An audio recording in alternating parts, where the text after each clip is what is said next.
Hi everyone, welcome. I'm down here in my wormery, preparing to check in on my two oldest worm bins. Well, it's not really true to say that they're the oldest of my worm bins because I do have one other system. It's represented by this little game piece, if you will, as just a placeholder in terms of chronologically, in terms of who's really the oldest. But other than my Vermibag Mini that little object represents, these two tubs right here are my oldest worm bins at 350 and 307 days of age. And almost 4 weeks now since we started the horizontal migration of the worms, trying to set up that far edge of the bins in both cases with lovely bedding and food to try to lure the worms out of their finished compost. We came in after 14 days of that migration being underway 13 days ago to add more food, some carrot peels and stuff like that. So hopefully we've managed to lure the majority of the worms out of their vermicompost. Hey, 13 days ago it looked like we'd already come a pretty long way. So today my idea was to do the haul out and launch the worms into their new environment. Their new environment hasn't really been built yet, but it's in part right here in this tub. Whole bunch of many gallons worth of prepared bedding, mostly a very leafy one, but it still has the shredded paper and cardboard type stuff. So after 20 days since I built that batch of material, I would assume it's nice and soft and soaked and ready for worms to move in. And then the containers I was thinking about using today, I've been trying them on for size by putting them over there, buckets number 3 and 4 behind me, resting right alongside bucket number 1 and 2 where I've been doing the set it and forget it stuff. So I think I've got everything I need to do the haul out and launch the new system. So let's regroup back at the bench. But I'm going to take care of a couple things first, and then we'll pick up where we left off. All right, let's get started. So now to help us with the move of the worms from this location to their new home, I've got these two plastic containers. So the square box will be used to haul out and relocate the worms living in the older of the buddy bins, and the round one will go to you doing the ones in the younger system. So really quick before we get our hands soiled, let me just share with you some information about these systems. So the age I think we touched on already, but this little diagram here is meant to just break down the life cycle phases, where each system went through a phase of composting followed by some foraging, and then the phase they're in now, which is the migration phase, 27 days underway. And other little bits of info down here about how the gourds, there's a bunch of gourds in here, by the way, accompanying the worms to their new home. A test that I thought would end a long time ago, but gourds, I guess, certain gourds, at least ones with very thick walls, take a very long time to break down. So other bits and pieces of information, and another piece that I almost forgot was that the cork has been, I think, has been making appearances in bin number 1. And we tried to include it with all the other leftovers that we were able to round up and utilize in the feeding zones. So hopefully the cork remains, but if it doesn't, I guess it doesn't matter, because in a way we'd already started to think quite some time ago that those that the cork might have already disintegrated and disappeared. That thing that I found that I thought was the cork never really got very closely scrutinized. It certainly had the kind of springiness to it that a cork would have. So before we get to doing the haul out, let's just get a sense of how our depopulation went down here in these systems. Even last time we came right over to this part of the bin closest to where the feedings have been getting applied, where usually there's the greatest amount of moisture due to the plastic covering, trying to help the material maintain its moisture.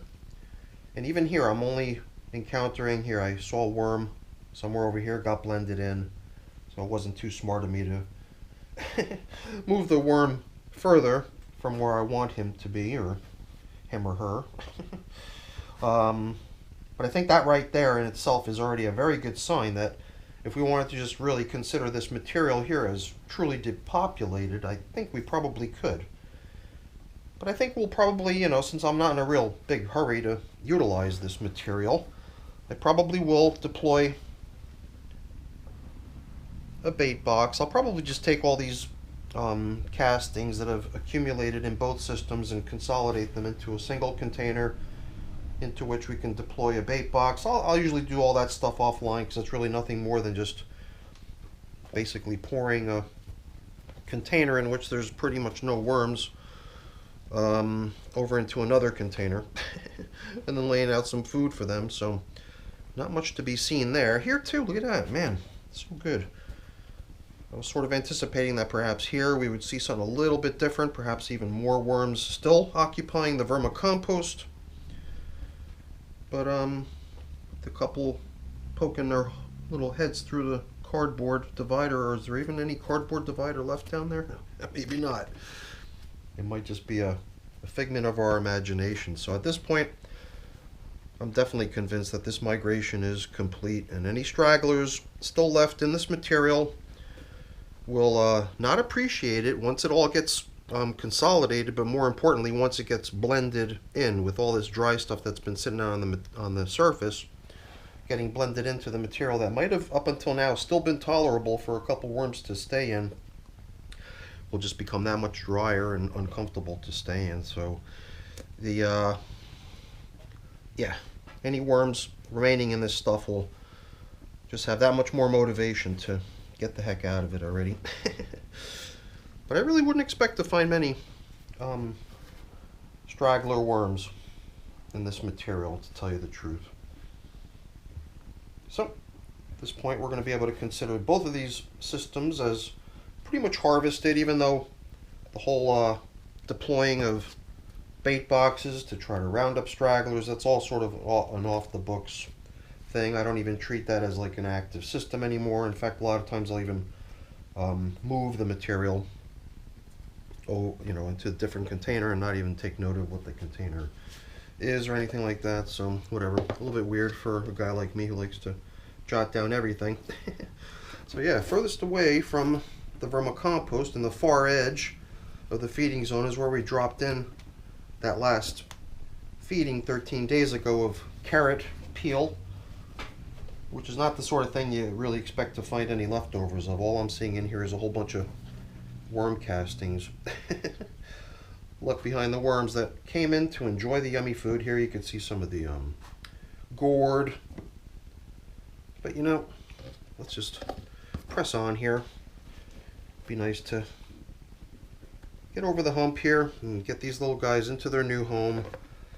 And you know, maybe we should be a little bit more disruptive, just because this is one of our few opportunities to get a sense of how many worms we're moving over here. And I want to remind everyone that all of my videos like this, in which we launch off new systems, will take that extra time to try to examine what we're bringing over, to try to get a rough idea of how many worms we're talking about, and then we'll all share that information. Except me. That's the funny thing. I never really share what my estimate is. I want that to sort of be out of view, out of mind, so that when people make their estimates of how many worms they think are in here, they're doing so without any influence from me or my thinking. So yeah, we're definitely starting to come up with a good number of worms, and we're not even done with the haul out here yet. And we're also approaching the capacity of this container, so hopefully we'll get it all out of here shortly. Looks to me like maybe another handful or two will get us there. See, we're bringing over some springtails too in the process, but every handful's got many worms in it. So here again, it's coming together in my head in terms of how many worms I believe are coming out of here to occupy yellow bucket number 3. These are the ones that are going to be used to launch off yellow bucket number 3, and then the worms that we haul out of the younger buddy bin is the one that we're going to use to launch yellow bucket number 4. And then once they're living in 2 containers that were launched on the same day, they're no longer buddy bins, they're going to become brother bins. Whether they like it or not. And who knows? Perhaps after I take everyone's estimates for how many worms occupy each of those new buckets, maybe we'll end up with 2 exact population estimates, and then we won't have brother bins, we'll have twin bins. All right, let's see here.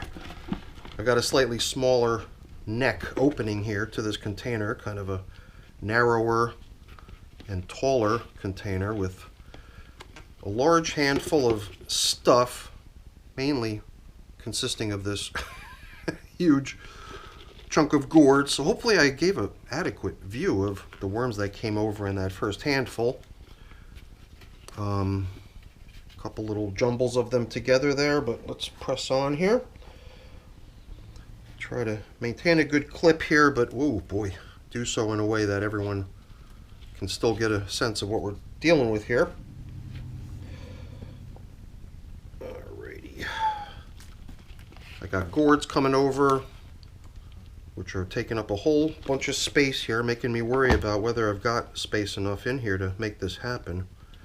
Almost making me wonder if the gourds should just be left out because of how much space they're taking up in here. I think I'm just going to need that space to get our haul out completed. So let's press on here. Apologies to anyone who's thinking to themselves, geez, what's with all the drama? Why does it have to take so long? Sometimes that's how I feel too when I'm watching these videos back in the editing process, wondering why did I take so long? But I think as far as the haul out goes, we're almost done. It's so weird how these last couple handfuls sometimes have like nothing but worms in them. Look how dense that last couple handfuls were. It's almost like, do they sense my approach and start to huddle together in the corner? I don't really think so. It just seems weird that I got so many there in one handful. So here, we don't have to go crazy trying to make sure we've got every last little wormy, because like I said, I'm going to come back in here in an offline activity. No video will be prepared about it, but I'll put a bait box out here, and even prior to that I'll be consolidating all these lovely castings, this vermicompost, into a single container where I'll do the baiting. So it'll just occupy a little bit less space. And you know, we have a feeding zone indicator here, but didn't we have one over here? It must have gotten mixed in. It just seems to me like whatever. We'll figure out what to do with it. Let's move on now, because the only thing left here is to empty these containers and mark them off as done in my spreadsheet at 350 and 307 days of age. Pretty much, if you ask me, 99% depopulated, evacuated. And just for those few stragglers that didn't get on board with the train with the rest of the gang, we'll do our best to round them up. So let's get off to getting the yellow buckets out here, which during the break earlier I'd already prepared with the leafy matter and everything. So it's really just a matter of getting them out here and releasing our worms into their new home. Let's get that started. Like I did in my last two newly launched worm bins, I did not add food. In this case, no food was added. This is just bedding, a very, very leafy bedding.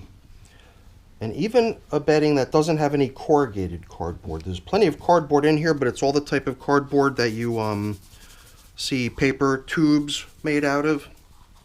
So hopefully they like the stuff. It's been soaking for the past almost 3 weeks, 20 days.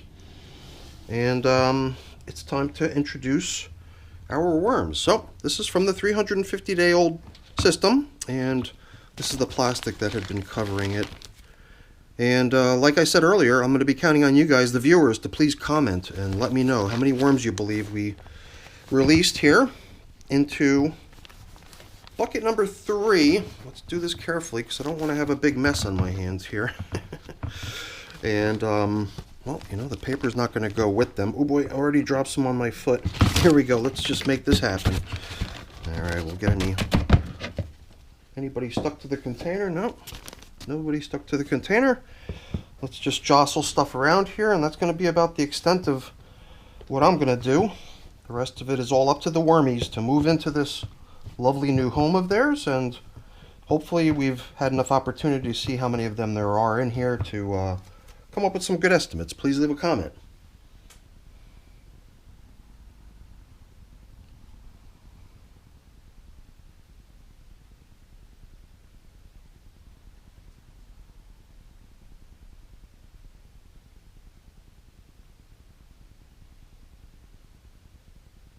All right, looks to me like everyone's gotten situated, or at least out of the bright lights. They're probably just going to hang out in their, native material that they came over in for a while. But hopefully what we've made for them is something that they're going to appreciate and enjoy occupying. And wow, as I bring over the container for this one, I'm starting to feel like I've got even a more complicated arrangement here to prevent a big mess from happening. So let's see if I could do so elegantly, or at least without making a huge mess. So once again, everyone, please, I'm really looking forward to seeing what everyone thinks as far as estimated worm counts in these systems. And here, like we did over in bucket number 3, here in bucket number 4, whoa, we're going to just level off, let these little guys settle in, and then we'll pretty much be done.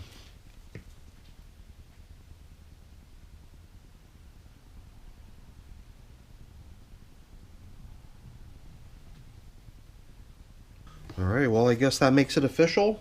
Our, what were we calling them? The buddy bins. The buddy bins are no more. They are now yellow buckets number 3 from the older of the buddy bins from the 350-day-old system, and bucket number 4. So, as you can see, there's numbers on these to show us which is which. But there is one thing missing, which belongs right over there next to the number. So let's get to taking care of that now. Shall we?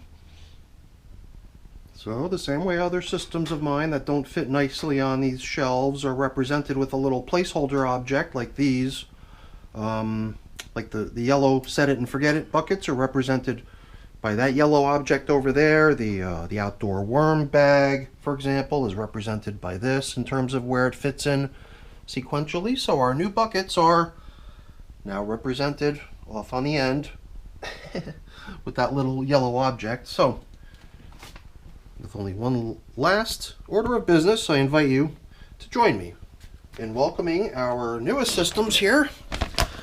Red Wiggler Yellow Buckets 3 and 4, resting right alongside our Set It and Forget It systems. So that's it for the video, everyone. Hopefully you enjoyed it. If you did, as always, please don't forget to leave me a quick thumbs up before you go. That's always really appreciated. And in this case, a comment providing me with your estimates on how many worms you think we released here into each of these systems would also be very much appreciated. So if you like the video, please give it a thumbs up. Hopefully you did, and we'll see you next time. All right, everyone, have a great day. Thanks for watching. Bye.